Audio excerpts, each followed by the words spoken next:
உறவுகளுக்கு வணக்கம். இது உங்கள் அமீரக சமையல். வணக்கம் தமிழ் உறவுகளே, எப்படி இருக்கீங்க? நல்லா இருக்கீங்களா? இன்னைக்கு நம்ம ஹெல்த்தியான முருங்கைக்கீரை சட்னி எப்படி செய்யறதுன்னு பார்ப்போமா?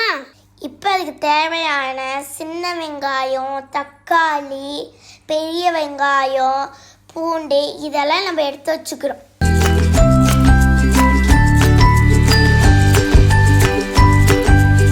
அடுத்து நம்ம கடாயை எடுத்து அடுப்பில் வச்சுப்போமா? கடாய் சூடானதும் எண்ணெயை ஊற்றிக்கிறோம். இப்போ நம்ம சின்ன வெங்காயத்தை சேர்த்துக்கிறோம். அடுத்தது பெரிய வெங்காயம்.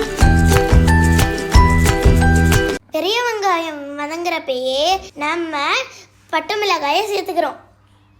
அதுக்கப்புறம் பூண்டை போட்டு வதக்கிக்கிறோம்.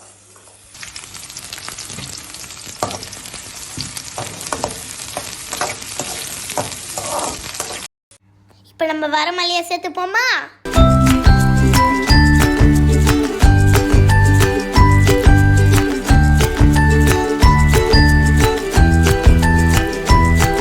இது எல்லாத்தையும் சேர்த்து நாம நல்லா வதக்கிப்போம். அடுத்தது புளியை சேர்த்துக்கணுங்க.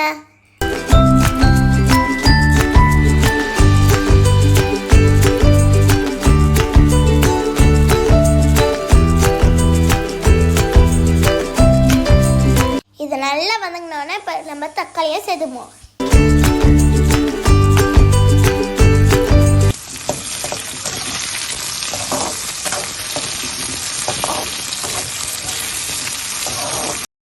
இப்போ சீரகத்தை போடணும். கொஞ்சமாக பெருங்காயத்தூள் சேர்த்துப்போம். இப்போ எல்லாத்தையும் சேர்த்து நல்லா வதக்குவோம்.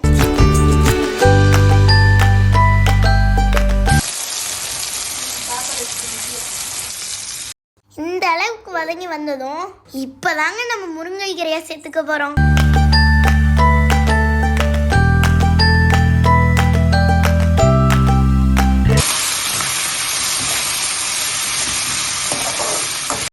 முருங்கைக்கீரையை நல்லா சுருங்குற அளவுக்கு வதக்கணுங்க. இப்ப நம்ம கருவேப்பிலையை சேர்த்துப்போம்.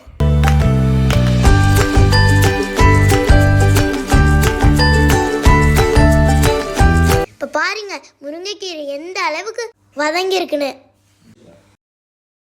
ஆறுனதும் மிக்சியில் எடுத்து அரைச்சி எடுத்து வச்சுப்போம்.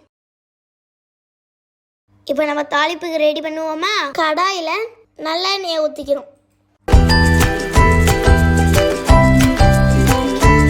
கொஞ்சமாக கடுகு, கொஞ்சமாக கருவேப்பிலை, இது மட்டும் போதுங்க.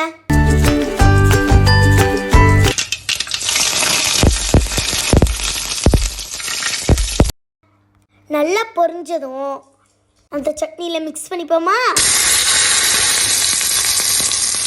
இதுதாங்க நம்ம முருங்கைக்கீரை சட்னி. எப்படி ஈஸியாக இருந்துச்சுன்னா இப்போ நம்ம தோசையில் தொட்டு சாப்பிட்டுப்போம்.